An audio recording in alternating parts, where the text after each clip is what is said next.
এই হইল সুমন, আমার ছোট ভাই।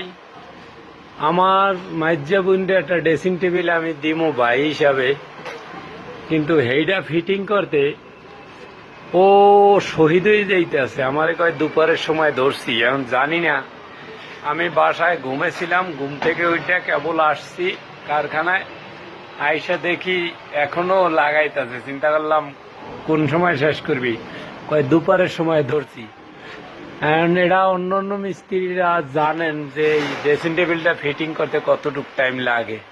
তো আমি আমার ভাই দেখে ওরে কিছু কইলাম না। শুক্রবার যদি হইতে তার জুম্মার নামাজের পরে বায়তুল মোকাররমের সামনে আলাইয়া সবাই মধ্যে বইয়া পাথর নিক্ষেপ করে ওরে মৃত্যুদণ্ড দিয়ে দিতাম। কিন্তু এখন জানি না ও কি করে। ওরে ভালো করে দেখাইলেন। এর মধ্যে আবার সকালে ওরে এক জায়গায় নিয়ে গেছি গেস্ট হিসাবে, ওরে বার্গার খাইছে, আর কি কি খাইছো, 7 আপ খাইছো নাকি, আবার এখন মুরানি খাইলো।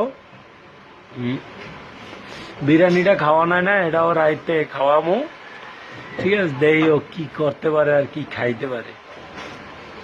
যাই হোক, সবাই ভালো থাকবেন, আমার ভাইয়ের জন্য দোয়া করবেন। আমার ভাই যেন এই জীবনে বউ না পায়। অবশ্যই ও হোটেলে একটা মহিলা পানি দেয়, এই মহিলার পিস পিস ঘোরে, মাঝে মধ্যে সিঙ্গারা মিঙ্গারা ফাওয়া আনে, আমারে খাওয়ায়।